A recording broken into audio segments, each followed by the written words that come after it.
the Bible teaches us about who we are. What is man in the eyes of God? ನಾಲ್ಕನೇದಾಗಿ ನಾವ್ ಯಾರಾಗಿದ್ದೇವೆ ಅಥವಾ ದೇವರ ದೃಷ್ಟಿಯಲ್ಲಿ ಮನುಷ್ಯನೇನಾಗಿದ್ದಾನೆ ಎಂಬುದಾಗಿ ಕೂಡ ದೇವರ ವಾಕ್ಯವು ನಮಗೆ ತಿಳಿಸುತ್ತದೆ. Bible gives us a correct identity about man, about my position in the family of God. ದೇವರ ಆ ಒಂದು ಕುಟುಂಬದಲ್ಲಿ ನಾನು ಏನಾಗಿದ್ದೇನೆ ಎಂಬುದಾಗಿ ಅದು ಸ್ಪಷ್ಟವನ್ನ ನಮಗೆ ಸ್ಪಷ್ಟಪಡಿಸಿ ಕೊಡುತ್ತದೆ. And beloved, that is so crucial in the Christian life, to know who you are, to know your identity in Christ. ನಾವು ಕರ್ತನಲ್ಲಿ ಏನಾಗಿದ್ದೇವೆ ಎಂಬುದಾಗಿ ಅರ್ಥ ಮಾಡಿಕೊಳ್ಳುವುದಕ್ಕೋಸ್ಕರ ಅದು ನಮಗೆ ಗುರುತಾಗಿ ತೀರ್ಮಾನ ಮಾಡಿಕೊಡುತ್ತದೆ. Because this identity, once we know that, it frees us from trying to please anybody else. ಈ ರೀತಿಯಾಗಿ ನಮ್ಮನ್ನೇ ನಾವು ದೇವರ ಸನ್ನಿಧಿಯಲ್ಲಿ ಗುರುತಿಸಿಕೊಳ್ಳುವರಾದರೆ ಮತ್ತೊಬ್ಬರನ್ನ ಪ್ರೀತಿಪಡಿಸುವುದನ್ನ ನಾವು ಮಾಡದೇ ಇರುವಂತವರಾಗಿರುತ್ತೇವೆ. Frees you from the expectation of other people. ಮತ್ತೊಬ್ಬರು ಏನು ಅಪೇಕ್ಷಿಸುತ್ತಾರೆ ಅದರಿಂದ ಕೂಡ ನಾವು ದೂರವಾಗಿರುತ್ತೇವೆ.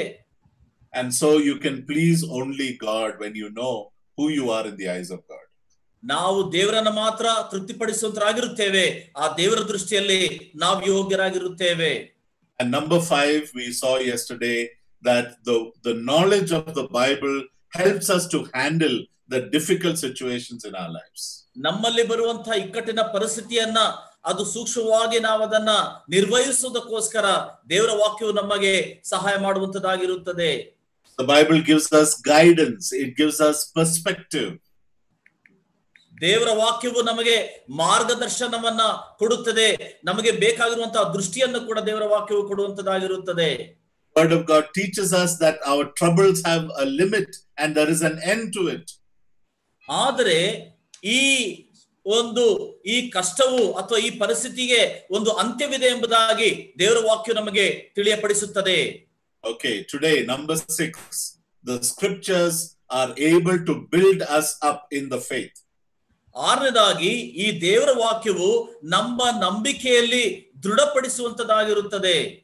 Acts chapter 20 and verse 32. ಅಪೊಸ್ತಲ ಕೃತ್ಯ 20ನೇ ಅಧ್ಯಾಯ 32ನೇ ವಾಕ್ಯದಲ್ಲಿ ಅದನ್ನು ನಾವು ಕಾಣಬಹುದು.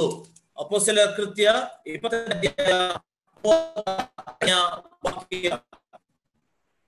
ನಾನೀಗ ನಿಮ್ಮನ್ನು ಕರ್ತನಿಗೂ ಆತನ ಕೃಪಾವಾಕ್ಯಕ್ಕೂ ಒಪ್ಪಿಸಿಕೊಡುತ್ತೇನೆ. ಆತನು ನಿಮ್ಮಲ್ಲಿ ಭಕ್ತಿ ವೃದ್ಧಿಯನ್ನು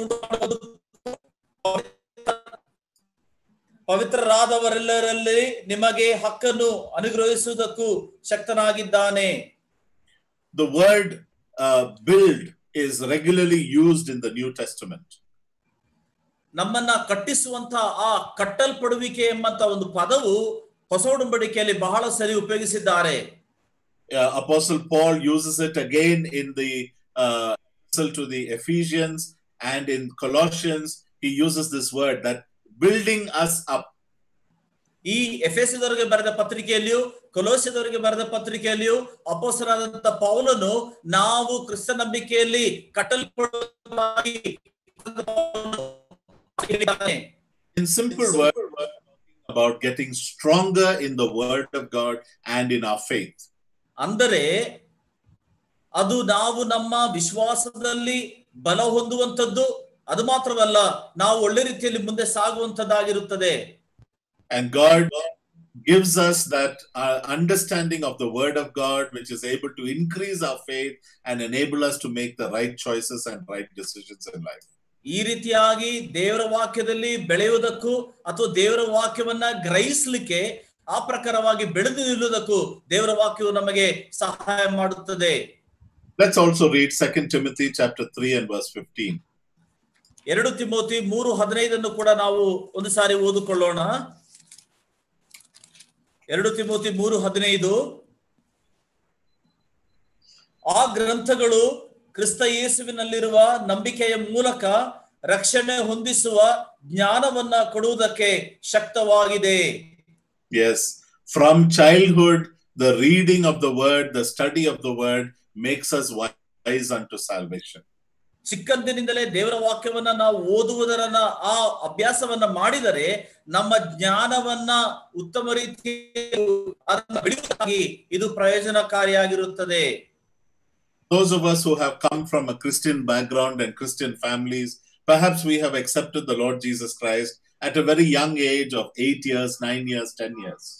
ಬಹುಶಃ ಕ್ರಿಸ್ತಿಯ ಒಂದು ಕುಟುಂಬದ ಒಂದು ಹಿನ್ನೆಲೆಯಲ್ಲಿ ಬಂದಂತ ನಾವುಗಳು ಸುಮಾರು 9 ವರ್ಷ 8 ವರ್ಷ 10 ವರ್ಷಗಳ ಕಾಲದ ಒಂದು ಅನುಭವದಲ್ಲಿ ನಾವಿದ್ದೇವೆ.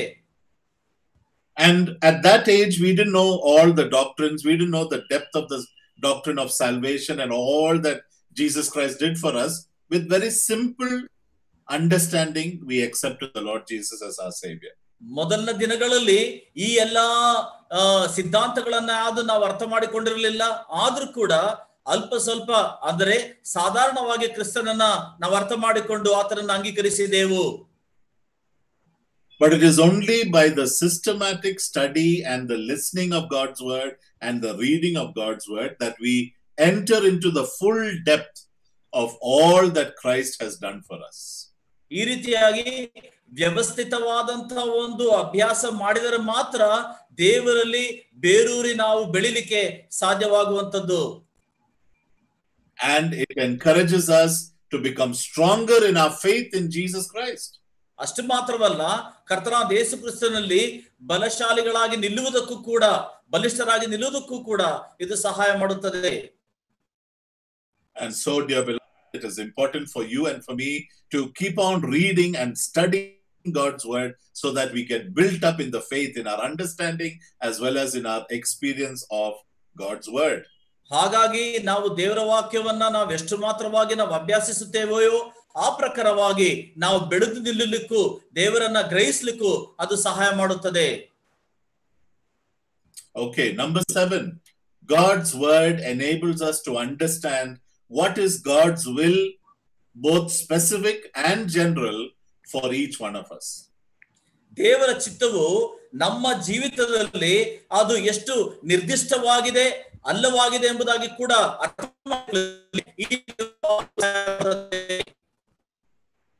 in a general sense, revealed to us about how to live, how to behave, how to make decisions, etc. ಸಾಮಾನ್ಯವಾದಂತ ರೀತಿಯಲ್ಲಿ ನಾವು ಯಾವ ರೀತಿಯಾಗಿ ಜೀವನ ಮಾಡಬೇಕು, ಯಾವ ರೀತಿಯಾಗಿ ಬೆಳೆಯಬೇಕು, ಬದುಕಬೇಕೆಂಬುದಾಗಿ ನಾವು ಅರ್ಥ ಮಾಡಿಕೊಳ್ಳುತ್ತೇವೆ. But there is also a specific will of good works that God has prepared for us. ಆದ್ರೆ ಅದು ಮಾತ್ರವಲ್ಲದೆ ನಿರ್ದಿಷ್ಟವಾದಂತ ಒಂದು ಯೋಜನೆ, ಒಂದು ಆಲೋಚನೆ ನಮ್ಮ ನಿಮಿತ್ತವಾಗಿ ಕರ್ತನಲ್ಲಿ ಅದಿದೆ. ಆ ರೀತಿಯಾಗಿ ಬೆಳೆದು ನಿಲ್ಲಲಿಕ್ಕೂ ಅದು ಸಹಾಯ ಮಾಡುವಂತದ್ದಾಗಿರುತ್ತದೆ. Please read 2 Timothy 3 verse 16 and 17. 2 Timothy 3ನೇ ಅಧ್ಯಾಯ 16 ಮತ್ತು 17ನೆಯ ವಚನಗಳನ್ನು ನಾವು ಓದಿಕೊಳ್ಳೋಣ. 2 ತಿಮೋಥಿ 3 16 ಮತ್ತು 17. ದೈವಪ್ರೇರಿತವಾದ ಪ್ರತಿಯೊಂದು ಶಾಸ್ತ್ರವು ಉಪದೇಶಕ್ಕೂ, ಖಂಡನೆಗೂ, ತಿದ್ದುಪಾಟಿಗೂ, ನೀತಿ ಶಿಕ್ಷೆಗೂ ಉಪಯುಕ್ತವಾಗಿದೆ. ಆದದ್ದರಿಂದ ದೇವರು ಮನುಷ್ಯನು ಪ್ರವೀಣನಾಗಿ ಸಕಲ ಸತ್ಕಾರ್ಯಕ್ಕೆ ಸನ್ನದ್ಧನಾಗುವನು. For every good work, the man of God should be prepared for every good work. ಎಲ್ಲ ಸಕಲ ಸತ್ಕಾರ್ಯಕ್ಕೆ ಸನ್ನದ್ಧನಾಗಿರಬೇಕು ಮನುಷ್ಯನು. So let me ask you very personally, dear brother, dear sister, have you understood what is your role in the kingdom of God? What is your role in the church of God? ನಾನು ಒಂದು ಪ್ರಶ್ನೆ ನಿಮ್ಮಲ್ಲಿ ಕೇಳಲೇ, ನಿಮ್ಮ ಒಂದು ವೈಯಕ್ತಿಕವಾದಂತಹ ಜೀವಿತದಲ್ಲಿ ನಿಮ್ಮ ಒಂದು ಜವಾಬ್ದಾರಿಕೆ ಸಭೆ ಕುರಿತಾಗಿ ಏನಾಗಿದೆ ಎಂಬುದಾಗಿ ನೀವು ಗ್ರಹಿಸಿದ್ದೀರೋ? There is a special plan with which God has created you and brought you into this world. ಒಂದು ವಿಶೇಷವಾದಂತ ಯೋಜನೆ ಇಟ್ಟುಕೊಂಡು ಕರ್ತನು ಈ ಲೋಕಕ್ಕೆ ನಮ್ಮನ್ನ ಕರೆ ತಂದಿದ್ದಾನೆ. God is very specially intended for you to come and to be born in that place, to be born in that family, to come to Christ at a certain time. You know, all of this is planned by God. ದೇವರ ಉದ್ದೇಶವಿದಾಗಿದ್ದು ನೀವು ಅದೇ ಕುಟುಂಬದಲ್ಲಿ ಜನಿಸಿ ಅದೇ ಕುಟುಂಬದಲ್ಲಿ ಜೀವಿಸುತ್ತಾ ನೀವು ಬದುಕುತ್ತಾ ಇದ್ದೀರಿ. And it is important for you and I to understand what exactly is that plan of God for my life, for each one of us. ನನ್ನ ಜೀವಿತಕ್ಕೆ ಅಥವಾ ನಮ್ಮೆಲ್ಲರ ಜೀವಿತಕ್ಕೂ ಆ ಕರ್ತನ ಉದ್ದೇಶವೇನಾಗಿದೆ ಎಂಬುದಾಗಿ ಅರ್ಥ ಮಾಡಿಕೊಳ್ಳುವಂಥದ್ದು ಅದು ಬಹಳ ಪ್ರಾಮುಖ್ಯವೇ. It's sad to say that many believers today are just managing from day after day, living the Christian life, just following, getting up in the morning, doing the work of the day, going to sleep at night, without understanding God's purpose for their life. ಬೇಸರದಿಂದ ನಾನು ಹೇಳಲಿಕ್ಕೆ ಬಯಸುತ್ತೇನೆ, ಅನೇಕ ವಿಶ್ವಾಸಿಗಳಾದಂತ ನಾವುಗಳು ಕೂಡ ಸಾಮಾನ್ಯವಾದಂತ ಒಂದು ಜೀವಿತವನ್ನ ಜೀವಿಸುತ್ತಾ ಮುಂಜಾನೆ ಎದ್ದೇಳುವಂಥದ್ದು, ಕೆಲಸ ಕಾರ್ಯಕ್ಕೆ ಹೋಗುವಂಥದ್ದು, ಈ ರೀತಿಯಾಗಿ ನಾವು ಸಾಮಾನ್ಯವಾಗಿ ಬದುಕುತ್ತಾ ಇದ್ದೇವೆ. ಆದರೆ ದೇವರ ಉದ್ದೇಶವು ಆಲೋಚನೆ ನಮ್ಮ ಜೀವಿತದಲ್ಲಿ ಏನಾಗಿದೆ ಎಂಬುದಾಗಿ ನಾವು ಅನೇಕ ಸಾರಿ ಗ್ರಹಿಸಿಕೊಳ್ಳುವುದೇ ಇಲ್ಲ. Dear brother, sister, from the authority of God's word, I want to tell you that God has a specific plan for your life. He has a specific role for you to play in the kingdom of God, and the word of God will give you that understanding. ಆದರೆ ದೇವರ ವಾಕ್ಯದ ಆಧಾರದ ಮೇಲೆ ಅಧಿಕಾರದೊಂದಿಗೆ ನಾನು ಹೇಳಲಿಕ್ಕೆ ಬಯಸುತ್ತೇನೆ, ದೇವರಿಗೆ ನಿಮ್ಮ ಕುರಿತಾಗಿ ಒಂದು ಚಿತ್ತವಿದೆ, ಒಂದು ಆಲೋಚನೆ ಇದೆ. And it is that understanding will free you to do exactly what is God's will for you, and it will help you to remove everything else which is unnecessary. ಈ ರೀತಿಯಾಗಿ ಅರ್ಥ ಮಾಡಿಕೊಂಡರೆ ದೇವರ ಚಿತ್ತವನ್ನ ಮಾಡುವುದಕ್ಕಾಗಿ ಅದು ಸಹಾಯ ಮಾಡುತ್ತದೆ, ಮತ್ತೆಲ್ಲಾ ಸಂಗತಿಗಳನ್ನ ನಾವು ದೂರ ಇಡ್ಲಿಕ್ಕೆ ಅದು ಸಹಾಯ ಮಾಡುತ್ತದೆ. So the number 7 is the scriptures enable us to understand what is the good work that God has prepared for us. ಹೀಗಾಗಿ ದೇವರ ವಾಕ್ಯವು ನಾವು ನೋಡುತ್ತಾ ಇರುವ ಹಾಗೆ 7ನೇ ಸಂಗತಿ, ನಾವೇನು ಮಾಡಬೇಕೆಂಬುದಾಗಿ ದೇವರ ವಾಕ್ಯವು ನಮಗೆ ತಿಳಿಸುವಂತದ್ದಾಗಿರುತ್ತದೆ. Number 8, we need to study God's word in order to get his approval. 7ನೇದಾಗಿ ನಾವು ಎಂಟನೇದಾಗಿ ನಾವು ನೋಡುವಾಗ ಅದು ನಮ್ಮ ಜೀವಿತದಲ್ಲಿ ದೇವರ ವಾಕ್ಯವು ಅನುಭವಿಸುತ್ತದೆ ಎಂಬುದಾಗಿ ನಾವು ಅರ್ಥ ಮಾಡಿಕೊಳ್ಳಬಹುದು. As believers, God calls upon us to correctly handle the word of God. ವಿಶ್ವಾಸಿಗಳಾದಂತ ನಾವುಗಳು ದೇವರ ವಾಕ್ಯವನ್ನ ಸರಿಯಾದಂತ ರೀತಿಯಲ್ಲಿ ಅದನ್ನು ವಿಭಾಗಿಸಬೇಕೆಂಬುದಾಗಿ ದೇವರ ವಾಕ್ಯವು ನಮಗೆ ತಿಳಿಸುತ್ತದೆ. 2 Timothy chapter 2. Come again, brother. 2 Timothy chapter 2 and verse 15. 2 Timothy 2ನೇ ಅಧ್ಯಾಯ 15ನೇ ವಾಕ್ಯ, ನೀನು ದೇವರ ದೃಷ್ಟಿಗೆ ಯೋಗ್ಯನಾಗಿ ಕಾಣಿಸಿಕೊಳ್ಳುವುದಕ್ಕೆ ಪ್ರಯಾಸ ಪಡು, ಅವಮಾನಕ್ಕೆ ಗುರಿಯಾಗದ ಕೆಲಸವನ್ನು ಸತ್ಯವಾಕ್ಯವನ್ನು ಸರಿಯಾಗಿ ಉಪದೇಶಿಸುವವನು ಆಗಿರು. Yes, all believers are called upon to correctly handle the word of God. ನಾವೆಲ್ಲ ವಿಶ್ವಾಸಿಗಳಾದಂತ ನಾವುಗಳು ಸತ್ಯವಾಕ್ಯವನ್ನ ಸರಿಯಾಗಿ ಉಪದೇಶಿಸುವುದಕ್ಕಾಗಿ ಕರೆಯಲ್ಪಟ್ಟಂತರಾಗಿದ್ದೇವೆ. Look at the context of that verse. ಅದರ ಹಿನ್ನೆಲೆಯನ್ನ ನಾವು ಅರ್ಥ ಮಾಡಿಕೊಳ್ಳಬೇಕು. Church at Ephesus, to whom Paul was writing, was saying that they were quarreling about words. Look at verse 14. They were quarreling about the meaning of certain words. ಅಪೊಸ್ತಲನಾದ ಪೌಲನು ಹೇಳುವಾಗ ಎಫೆಸದವರಿಗೆ ಅವರ ಕುರಿತಾಗಿ ನಾವು ಗಮನಿಸುವಾಗ ಅವರು ಈ ವಾಕ್ಯದ ಅರ್ಥದ ನಿಮಿತ್ತವಾಗಿ ಚರ್ಚೆ ಮಾಡುತ್ತಿದ್ದರು. And Apostle Paul was saying it doesn't have any benefit in quarreling with one another about words. ನಾವು ಈ ವಾಕ್ಯದ ನಿಮಿತ್ತವಾಗಿ ಜಗಳವಾಡುವುದರಲ್ಲಿ ಯಾವ ಪ್ರಯೋಜನವಿಲ್ಲ ಎಂಬುದಾಗಿ ಅಪೊಸ್ತಲನಾದ ಪೌಲನು ಹೇಳುತ್ತಾ ಬಂದನು. Why does this quarrel happen? ಈ ರೀತಿಯಾಗಿ ಜಗಳ ಯಾತಕ್ಕೆ ಆಗುತ್ತದೆ? Because people don't know how to correctly interpret God's word. ಯಾಕಂದ್ರೆ ಈ ವಾಕ್ಯವನ್ನ ಸರಿಯಾಗಿ ಅರ್ಥ ಮಾಡಿಕೊಳ್ಳಲಿಕ್ಕೆ ಮನುಷ್ಯರು ಸೋತೋಗಿದ್ದಾರೆ. I want to challenge you, dear brother, dear sister, if you were to teach somebody, if you had the opportunity to teach your children God's word, are you teaching it correctly? Will you be able to teach it correctly? ನಾನು ಒಂದು ಸವಾಲನ್ನು ಹಾಕ್ಲಿಕ್ಕೆ ಇಷ್ಟಪಡುತ್ತೇನೆ. ಅಥವಾ ನಿಮಗೆ ತಂದೆ ತಾಯಿಯಂದರೆ ನಿಮಗೆ ನಿಮ್ಮ ಮಕ್ಕಳಿಗೆ ದೇವರ ವಾಕ್ಯವನ್ನ ಕಲಿಸಲಿಕ್ಕೆ ಒಂದು ಅವಕಾಶವಿದ್ದರೆ ಅದನ್ನ ಸರಿಯಾದಂತ ರೀತಿಯಲ್ಲಿ ಉಪದೇಶಿಸುವುದಕ್ಕೆ ನಿಮ್ಮಲ್ಲಿ ಅದು ಸಾಧ್ಯವುಂಟೋ? Apostle Paul was concerned that what truth God has given to him, I should hand over to faithful people who can hand over to other faithful people. ಅಪೊಸ್ತಲನಾದ ಪೌಲನು ಈ ರೀತಿಯಾಗಿ ಚಿಂತಿಸುತ್ತಾ ಇದ್ದನು, ದೇವರು ಆತನಿಗೆ ಕೊಟ್ಟಿರುವಂತಹ ಈ ವಾಕ್ಯವನ್ನ ಅದು ಸರಿಯಾದಂತಹ ಒಬ್ಬರ ಕೈಗೆ ಅದನ್ನ ಕೊಡುವುದಕ್ಕಾಗಿ ನನ್ನಿಂದ ಸಾಧ್ಯ ಉಂಟು ಎಂಬುದಾಗಿ ಆತನ ಆಲೋಚಿಸುತ್ತಾ ಇದ್ದನು. In other words, he was looking at 3 generations down that they should be able to faithfully handle the word of God. ಅಷ್ಟು ಮಾತ್ರವಲ್ಲ, ಮುಂದಕ್ಕೆ ಬರುವಂತಹ ಸುಮಾರು 3 ತಲೆಮಾರುಗಳನ್ನ ಅವರ ಕುರಿತಾಗಿ ಆತನು ಯೋಚನೆ ಮಾಡುತ್ತಿದ್ದನು. ಅವರು ಸರಿಯಾಗಿ ದೇವರ ವಾಕ್ಯವನ್ನ ಅದನ್ನ ಮುಂದಕ್ಕೆ ಕೊಡ್ಲಿಕ್ಕೆ ಸಾಧ್ಯ ಉಂಟು ಎಂಬುದಾಗಿ. Yes, my challenge today to each of us, fathers, mothers, elders, evangelists, missionaries, you and I should know how to correctly handle and teach the word of God. ನನ್ನ ಒಂದು ಸವಾಲು, ನನ್ನನ್ನು ಕೇಳುತ್ತರ ಪ್ರಿಯರೇ, ಈ ರೀತಿಯಾಗಿ ನಾವು ಸರಿಯಾಗಿ ನಮ್ಮಲ್ಲಿರುವಂತಹ ಹಿರಿಯರುಗಳಾಗಲಿ ಅಥವಾ ಕರ್ತನ ಸೇವೆಯಲ್ಲಿರುವಂತವರಾಗಲಿ, ಮಿಷನರೀಸ್ ಗಳಾಗಲಿ, ಇವರೆಲ್ಲರೂ ಕೂಡ ದೇವರ ವಾಕ್ಯವನ್ನ ಸರಿಯಾಗಿ ಅರ್ಥ ಮಾಡಿಕೊಂಡು ಗ್ರಹಿಸಿಕೊಂಡು ಆ ಪ್ರಕಾರವಾಗಿ ಹಂಚುವುದಕ್ಕೆ ಸಾಧ್ಯವಿದೆಯೋ? In 1 Peter chapter 3 and verse 15, Apostle Peter also says the same thing, but he is talking about speaking to outside people, outsiders. ಮೊದಲನೇ ಪೇತ್ರ 3ನೇ ಅಧ್ಯಾಯ 15ನೇ ವಾಕ್ಯದಲ್ಲಿ ಪೇತ್ರನು ಕೂಡ ಹೀಗೆ ಅನ್ನುತ್ತಾನೆ, ಅಂದರೆ ಒಳಗಿರುವಂತ ಜನರಿಗಲ್ಲ, ಹೊರಗಡೆ ಇರುವಂತವರಿಗಾಗಿ ಆತನು ಹೇಳುವಂತ ಒಂದು ಮಾತು.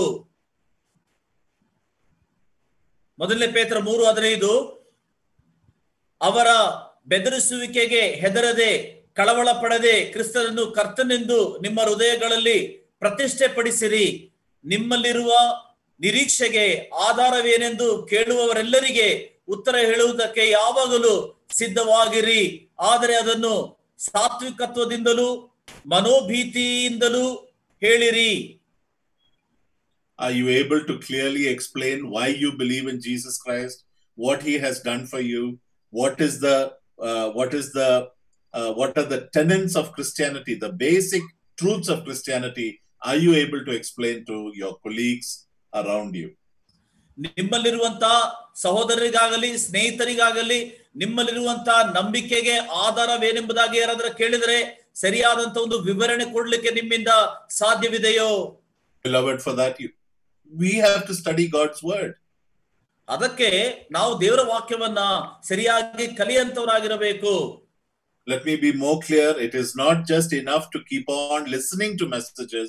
You and I must open the Bible, read it and study it ourselves. ನಾವು ಕೇವಲ ದೇವರ ವಾಕ್ಯದ ಸಂದೇಶವನ್ನ, ಮತ್ತೊಬ್ಬರ ಸಂದೇಶವನ್ನ ಕೇಳುವುದು ಮಾತ್ರ ಮಾಡದೆ ನಾವು ಸ್ವತಃವಾಗಿ ದೇವರ ವಾಕ್ಯವನ್ನ ಕಲಿತು ಅಭ್ಯಾಸ ಮಾಡುವಂತವರು ಕೂಡ ಆಗಿರಬೇಕು. Number 9. ಒಂಬತ್ತನೇದಾಗಿ, knowledge of the word of God safeguards us, keeps us safe from dangerous evils and errors. ದೇವರ ವಾಕ್ಯವು ನಮ್ಮನ್ನ ಸಂರಕ್ಷಿಸುವಂತದ್ದಾಗಿರುತ್ತದೆ, ಕೆಟ್ಟತನದಿಂದಲೂ ಕೆಟ್ಟ ಕಾರ್ಯಗಳಿಂದ ನಮ್ಮನ್ನ ಸಂರಕ್ಷಿಸುವಂತದ್ದಾಗಿರುತ್ತದೆ. Look at Acts chapters 17 and verse 11. ಅಪೊಸ್ತಲರ ಕೃತ್ಯ 17ನೇ ಅಧ್ಯಾಯ 11ನೇ ವಾಕ್ಯದಲ್ಲಿ ಈ ರೀತಿಯಾಗಿ ಬರೆಯಲ್ಪಟ್ಟಿದೆ. ಅಪೊಸ್ತಲರ ಕೃತ್ಯ 17:11, ಆ ಸಭೆಯವರು ಥೆಸಲೋನಿಕದವರಿಗಿಂತ ಸದ್ಗುಣವುಳ್ಳವರಾಗಿದ್ದು ದೇವರ ವಾಕ್ಯವನ್ನು ಶುದ್ಧ ಮನಸ್ಸಿನಿಂದ ಅಂಗೀಕರಿಸಿ ಇವರು ಹೇಳುವ ಮಾತು ಹೌದೋ ಏನೋ ಎಂಬ ವಿಷಯದಲ್ಲಿ ಪ್ರತಿದಿನವೂ ಶಾಸ್ತ್ರ ಗ್ರಂಥಗಳನ್ನ ಶೋಧಿಸುತ್ತಿದ್ದರು. Did you notice who are the ones who search the scriptures? ನೀವಿದನ್ನ ಗಮನಿಸಿದ್ದೀರೋ?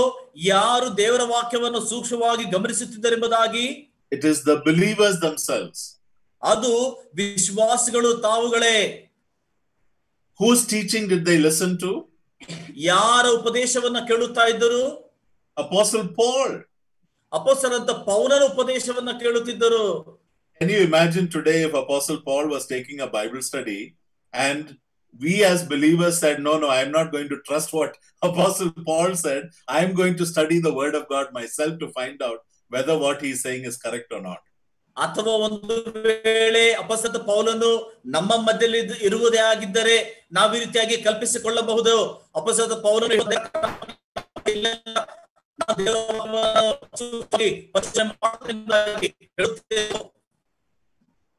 You know, very often we just accept simply what other people are saying because of their position, their status, their experience, the respect that we have for them, but we fail to study God's word and find out whether what that person is saying is or not. ಅನೇಕ ಸಾರಿ ಮತ್ತೊಬ್ಬರು ಹೇಳುವುದನ್ನ ನಾವು ಆ ರೀತಿಯಾಗಿ ನಾವು ಅಂಗೀಕರಿಸುತ್ತೇವೆ. ಯಾಕೆಂದರೆ ಅವರ ಒಂದು ಸ್ಥಾನಮಾನದ ನಿಮಿತ್ತವಾಗಿ, ಅವರಿಗೆ ನಾವು ತೋರುವಂತ ಗೌರವದ ನಿಮಿತ್ತವಾಗಿ ಅವರು ಹೇಳುವುದಾಗೆ ನಾವು ಅದನ್ನ ಅಂಗೀಕರಿಸುವಂತವರಾಗಿರುತ್ತೇವೆ. None of us can ever say, well, brother, because he said it, how can it be wrong? I should accept it. ನಾವು ಈ ರೀತಿಯಾಗಿ ಹೇಳಲು ಸಾಧ್ಯವಿಲ್ಲ. ಇಲ್ಲ ಸಹೋದರನೇ, ಅವರು ಹೇಳಿದ್ದ ಪ್ರಕಾರವಾಗಿ ಅದು ಸರಿಯಾಗಿರಬೇಕು, ಹಾಗಾಗಿ ನಾನು ಅದನ್ನು ಅಂಗೀಕರಿಸುತ್ತೇನೆ. Before God, none of us have the right to say that, because each one of us have the Bible in our own hands, and each one of us have a responsibility to search the scriptures and to find out for ourselves what is correct and what is wrong. ಈ ರೀತಿಯಾಗಿ ಹೇಳಲಿಕ್ಕೆ ಯಾವ ಒಂದು ಆಸ್ಪದವೂ ಇಲ್ಲ ದೇವರ ಸನ್ನಿಧಿಯಲ್ಲಿ. ಯಾಕಂದರೆ ದೇವರ ವಾಕ್ಯವು ದೇವರು ನಮಗೆ ಕೊಟ್ಟಿದ್ದಾನೆ. ಅದನ್ನ ನಾವು ಓದುವುದಕ್ಕೂ ಅರ್ಥ ಮಾಡಿಕೊಳ್ಳುವುದಕ್ಕೂ ಗ್ರಹಿಸಲಿಕ್ಕೆ ನಾವು ಅದಕ್ಕೆ ಜವಾಬ್ದಾರಿಯುಳ್ಳಂತವರಾಗಿರುತ್ತೇವೆ.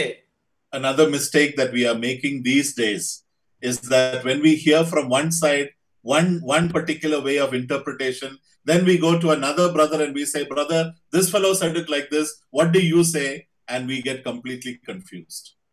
ನಾವು ಅನೇಕ ಸಾರಿ ಒಬ್ಬರು ಹೇಳಿರುವಂತಹ ವ್ಯಾಖ್ಯಾನವನ್ನ ನಾವು ಅರ್ಥ ಮಾಡಿಕೊಂಡವರಾಗಿ ಕೆಲವೊಂದು ಸಾರಿ ನಮ್ಮ ಮನಸ್ಸು ಮತ್ತೊಬ್ಬರ ಹತ್ರ ನಾವು ಹೋಗಿ, ಸಹೋದರನೇ ಅವರು ಈ ರೀತಿಯಾಗಿ ಹೇಳಿದ್ದಾರೆ, ನಾನೇನು ಮಾಡಬೇಕೆಂಬುದಾಗಿ ನಾವು ಕಳವಳಗೊಳ್ಳುವಂತಾಗಿರುತ್ತೇವೆ. But you and I have the responsibility to search the scriptures ourselves. ಆದ್ರೆ ನನಗೂ ಮತ್ತು ನಮ್ಮೆಲ್ಲರಿಗೂ ದೇವರ ವಾಕ್ಯವನ್ನ ಶೋಧಿಸುವಂತ ಅಥವಾ ಓದಿ ಗ್ರಹಿಸುವಂತ ಒಂದು ಜವಾಬ್ದಾರಿಕೆ ನಮ್ಮೆಲ್ಲರಿಗೆ ಇದೆ. You know, in the first century church, almost immediately after the churches were formed, a lot of false doctrines came up. ಮೊದಲನೇ ಶತಮಾನದ ಆ ಕಾಲಾವಧಿಯಲ್ಲಿ ಅನೇಕ ರೀತಿಯಾದಂತ ಈ ಒಂದು ಡಾಕ್ಟ್ರಿನ್ಸ್ ಬಂದಿದ್ದನ್ನ ನಾವು ಅರ್ಥ ಮಾಡಿಕೊಳ್ಳುತ್ತೇವೆ. In the book of Acts itself, you will read that almost as soon as the Gentiles came to the saving knowledge of the Lord Jesus, the Jews came and said, well, now you must be circumcised, now you must keep the Sabbath, now you must offer these sacrifices, and they were encouraging them to become Jews. ಹಳೆ ಆ ಶತಮಾನದಲ್ಲಿ ನಾವು ಗಮನಿಸುವಾಗ ಅನ್ಯರು ವಿಶ್ವಾಸಕ್ಕೆ ಬಂದ ನಂತರ ಯಹೂದ್ಯರು ಇವರ ಬಳಿಗೆ ಈ ರೀತಿಯಾಗಿ ವಿಶ್ವಾಸಕ್ಕೆ ಬಂದಿದ್ದೀರಿ, ನೀವು ಮಾಡಬೇಕಾದ ಸಂಗತಿಯೋ ನೀವು ಯಾಗವರ್ಪಿಸಬೇಕು, ಪರಿಚ್ಛೇದನೆ ಹೊಂದಬೇಕು. ಈ ರೀತಿಯಾಗಿ ಅವರು ಯಹೂದ ಮತಕ್ಕೆ ಬರುವಂತೆ ಅವರು ಮತ್ತೊಬ್ಬರನ್ನ ಪ್ರೋತ್ಸಾಹಿಸುವಂತರಾಗಿದ್ದರು.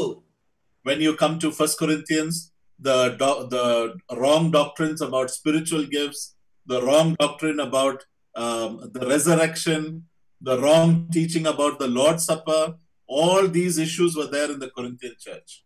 ಈ ಕೊರಿಂಥ ಸಭೆಯಲ್ಲಿ ಅನೇಕ ತಪ್ಪು ಸಿದ್ಧಾಂತಗಳನ್ನ ನಾವು ನೋಡಬಹುದು. ಯಾವ ವಿಚಾರದಲ್ಲಿ ಎಂಬುದಾಗಿ ನೋಡುವಾಗ ಅದು ಕರ್ತನ ಪುನರುತ್ಥಾನದ ನಿಮಿತ್ತ ವಿಷಯದಲ್ಲಿ, ಪರಿಚ್ಛೇದನೆ ವಿಷಯದಲ್ಲಿ, ಈ ರೀತಿಯಾಗಿ ಅನೇಕ ವಿಷಯದಲ್ಲಿ ತಪ್ಪು ಸಿದ್ಧಾಂತಗಳನ್ನ ಅವರು ಇಟ್ಟುಕೊಂಡದ್ದನ್ನ ನಾವು ಅರ್ಥ ಮಾಡಿಕೊಳ್ಳಬಹುದು. When you come to the epistle of Colossians, they denied the deity and divinity of Jesus Christ. ಕೊಲೋಸ್ಯದವರಿಗೆ ಬರೆದ ಪತ್ರಿಕೆಗೆ ನಾವು ಬರುವಾಗ ಕರ್ತನಾದ ಯೇಸು ಕ್ರಿಸ್ತನ ಆ ದೈವತ್ವವನ್ನೇ ಅವರು ಅಲ್ಲಗಳಿದ್ದದನ್ನ ನಾವು ಗಮನಿಸಬಹುದು. When you come to the book of Thessalonians, they were scared about the resurrection and the rapture. ಅಲ್ಲಿ ಥೆಸಲೋನಿಕ ಪುಸ್ತಕ ನಾವು ಬರುವಾಗ ಅವರು ಈ ಒಂದು ನಾವು ರ್ಯಾಪ್ಚರ್ ಆಗುವ ಅದು ಕೂಡ ಅವರಿಗೆ. And then when you epistles of first, second, and third epistles, they were denying the humanity of Jesus Christ. ನಾವು ಮೊದಲ ಥೆಸಲೋನಿಕ, ಎರಡನೇ ಥೆಸಲೋನಿಕ ಈ ಕಡೆ ನಾವು ನೋಡುತ್ತಾ ಹೋಗುವಾಗ ಕರ್ತನಾದ ಯೇಸು ಕ್ರಿಸ್ತನ epistle of John, ಯೋಹಾನನ ಆ ಪತ್ರಿಕೆಗೆ ನಾವು ಬರುವಾಗ ಕರ್ತನ ಯೇಸು ಕ್ರಿಸ್ತನ ಆ ಮಾನುಷಿಕವಾದಂತಹ ಒಂದು ಆ ಗಣನೆಯನ್ನ ಅವರು ಗ್ರಹಿಸದೇ ಇದ್ದಂತವರಾಗಿದ್ದರು. So beloved, let me ask you very frankly, if somebody came to your assembly and taught you a doctrine that was foreign to the scripture, would you be able to understand and would you be able to discern that what he is saying, there is something wrong in what he is saying? ಒಬ್ಬ ವ್ಯಕ್ತಿ ನಿಮ್ಮ ಬಳಿಗೆ ಬಂದು ಈ ರೀತಿಯಾಗಿ ದೇವರ ವಾಕ್ಯವನ್ನು ಉಪದೇಶಿಸಿದರೆ ಅವರು ಮಾತನಾಡುವಂತ ಸಿದ್ಧಾಂತವು ಅದು ಸರಿಯಾಗಿದೆಯೋ ತಪ್ಪಾಗಿದೆಯೋ ಎಂಬುದಾಗಿ ಗ್ರಹಿಸಲಿಕ್ಕೆ ನಿಮ್ಮಲ್ಲಿ ಅದು ಶಕ್ತಿ ಇದೆಯೋ? That is not only the job of the elders, which is also important, but every believer should have this understanding. ಅದು ಕೇವಲ ಹಿರಿಯರುಗಳ ಒಂದು ಜವಾಬ್ದಾರಿಕೆ ಮಾತ್ರವಲ್ಲ, ಪ್ರತಿಯೊಬ್ಬ ವಿಶ್ವಾಸಿಗಿರಬೇಕಾದಂತ ಜವಾಬ್ದಾರಿಕೆ ಕೂಡ ಆಗಿದೆ. 150 years ago, when the early brethren, they moved out of the Anglican church, how did they get that understanding? ಈ ರೀತಿಯಾಗಿ ಹಳೆ ಕಾಲದಲ್ಲಿ ನಾವು ನೋಡುವಾಗ ಈ ಆಂಗ್ಲಿಕನ್ ಚರ್ಚ್ ಸಭೆಯಿಂದ ಹೊರಗೆ ಬಂದಂತವರಿಗೆ ಈ ರೀತಿಯಾಗಿ ದೇವರ ವಾಕ್ಯವನ್ನು ಗ್ರಹಿಸಲಿಕ್ಕೆ ಸಾಧ್ಯವಾಯಿತು. It came from a sincere study of God's word. ಅದು ಪ್ರಾಮಾಣಿಕವಾದಂತ ಒಂದು ಅಭ್ಯಾಸದಿಂದ ಮಾತ್ರವೇ ಬಂದದ್ದು. You go back 500 years and you look at Martin Luther. ಸುಮಾರು 500 ವರ್ಷಗಳ ಕಾಲ ಹಿಂದಕ್ಕೆ ನೀವು ಹೋಗಿ ಮಾರ್ಟಿನ್ ಲೂಥರನ ಆ ಜೀವಿತವನ್ನ ನೀವು ಗ್ರಹಿಸಿರಿ. How did he understand about the truth of salvation by grace and by faith and through Christ alone? It is by studying the scriptures. ಕೃಪೆಯಿಂದ ರಕ್ಷಣೆ ಎಂಬುದಾಗಿ, ವಿಶ್ವಾಸ ನಂಬಿಕೆಯಿಂದ ರಕ್ಷಣೆ ಎಂಬುದಾಗಿ ಮಾರ್ಟಿನ್ ಲೂಥರ್ ಯಾವ ರೀತಿಯಾಗಿ ಆತನು ಗ್ರಹಿಸಿದನು? Martin Luther had 75 statements that he made out and he pinned it to the door of the Catholic Church on that day, but the core doctrines were 5. ಅಂದು ನಾವು ನೋಡುತ್ತೇವೆ ಮಾರ್ಟಿನ್ ಲೂಥರ್ ಸುಮಾರು ಹೇಳಿಕೆಗಳನ್ನ ಅಲ್ಲಿ ದ್ವಾರದ ಮೇಲೆ ಆತನ ಅಂಟಿಸಿದನು. ಮುಖ್ಯವಾಗಿ 5 ಹೇಳಿಕೆಗಳು ಅದು ಶ್ರೇಷ್ಠವಾಗಿತ್ತು. Does anyone know what are the 5 basic truths of the Reformation?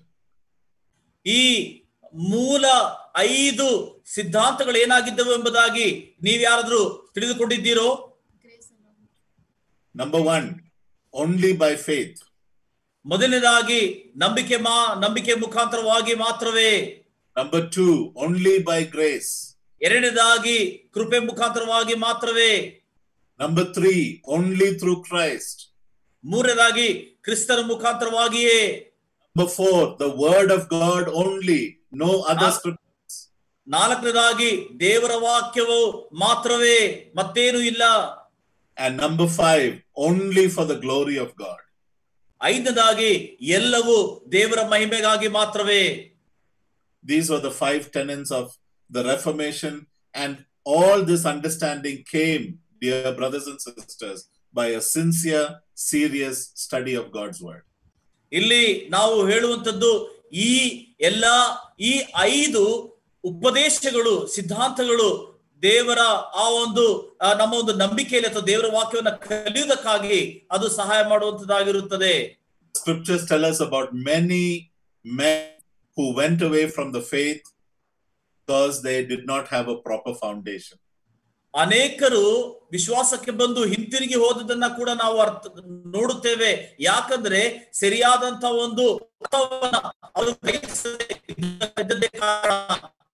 Apostle Paul, Hymenaeus, Philetus, Demas, people like that who have walked away from the faith. ಅನೇಕರನ್ನ ನಾವು ನೋಡುತ್ತೇವೆ. ಫೈಲಿಟಸ್ ಆಗಲಿ, ದೇವನ ಕುರಿತಾಗಲಿ, ಇವರೆಲ್ಲರೂ ವಿಶ್ವಾಸದಿಂದ ಹಿಂದಕ್ಕೆ ಬಿದ್ದು ಹೋದದನ್ನ ನಾವು ನೋಡುತ್ತೇವೆ.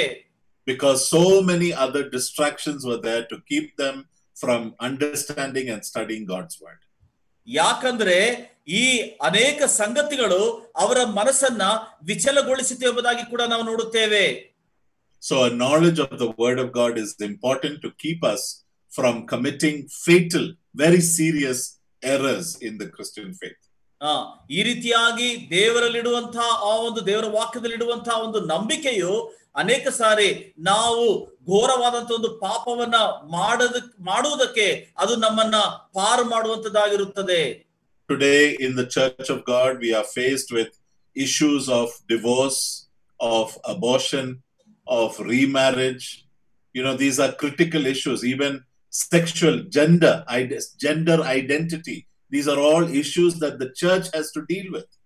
ಅನೇಕ ಸಂಗತಿಗಳನ್ನ ದೇವರ ಸಭೆಯಲ್ಲಿ ನಾವದನ್ನ ಸೂಕ್ಷ್ಮವಾಗಿ ಅದನ್ನ ನೋಡಿಕೊಳ್ಳಬೇಕು. ಯಾಕಂದ್ರೆ ವಿಚ್ಛೇದನ ಕುರಿತಾಗಿ ನಾವು ನೋಡುತ್ತೇವೆ, ಗಂಡು ಹೆಣ್ಣಿನ ವ್ಯತ್ಯಾಸದಲ್ಲಿ ನಾವು ನೋಡುತ್ತೇವೆ, ಅನೇಕ ಸಂಗತಿಗಳನ್ನ ದೇವರ ಸಭೆಯಲ್ಲಿ ಕೂಡ ನಾವು ನೋಡುವಂತರಾಗಿರುತ್ತೇವೆ.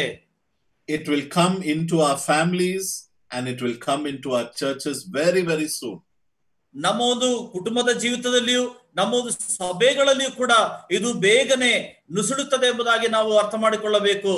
And beloved, if you and I don't have a strong foundation in God's word, we will make very serious mistakes in our assemblies and in our families in these issues.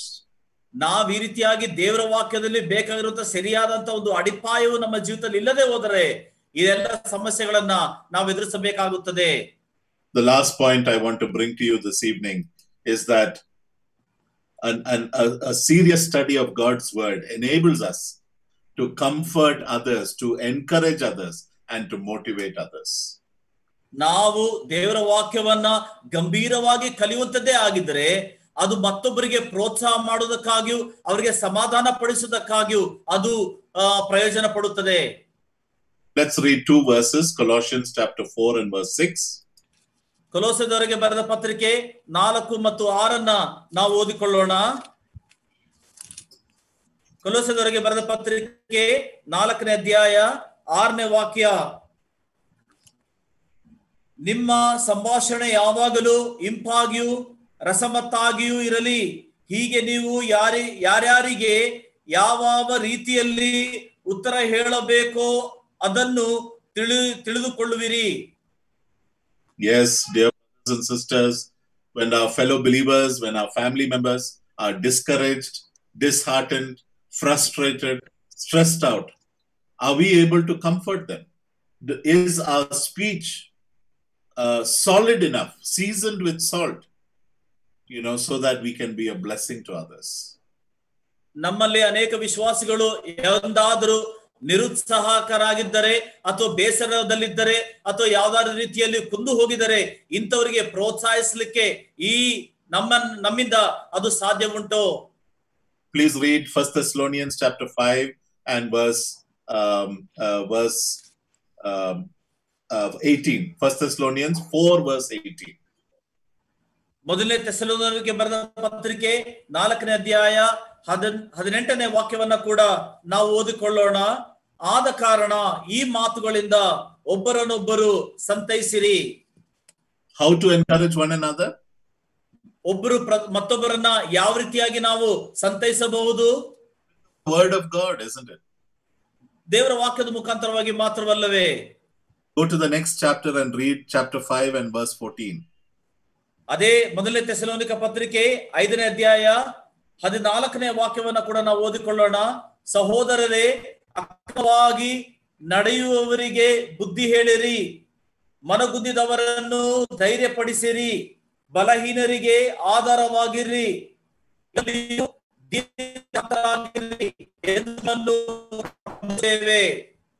Yes. See the groups of people that you need to help. The idle people. ನಾವು ಸಹಾಯ ಮಾಡಬೇಕು. Admonish the idle, encourage the faint-hearted, help the weak. ಅಲ್ಲಿ ಹೇಳಲ್ಪಟ್ಟಿರುವಂತದ್ದು ಮನಗುಂದಿದವರನ್ನ ಧೈರ್ಯಪಡಿಸಿರಿ, ಬಲಹೀನರಿಗೆ ಆಧಾರವಾಗಿರ್ರಿ. That is our God-given responsibility as believers. ಅದು ದೇವರು ನಾವು ವಿಶ್ವಾಸಿಗಳಾಗಿ ನಮಗೆ ಕೊಟ್ಟಲ್ಪಟ್ಟಿರುವಂತಹ ಒಂದು ಜವಾಬ್ದಾರಿ ಇದಾಗಿದೆ. This is not just for elders and deacons and evangelists. ಇದು ಕೇವಲ ಹಿರಿಯರಿಗೂ ಸಭಾಪಾಲಕರಿಗೂ ಸಹಸೇವಕರಿಗೆ ಮಾತ್ರ ಅದು ಉದ್ದೇಶಿಸಿರುವಂತದ್ದಲ್ಲ. All of us should be properly equipped with the word of God so that we will be able to encourage one another in these difficult days. ಈ ರೀತಿಯಾಗಿ ನಾವೆಲ್ಲರೂ ದೇವರ ವಾಕ್ಯದಿಂದ ಸಜ್ಜುಗೊಂಡಿರಬೇಕು. ಯಾಕಂದ್ರೆ ಮತ್ತೊಬ್ಬರಿಗೆ ನಾವು ಸಂತೈಸಲಿಕ್ಕೆ ಇದು ಸಾಧ್ಯ ಉಂಟಾಗುತ್ತದೆ.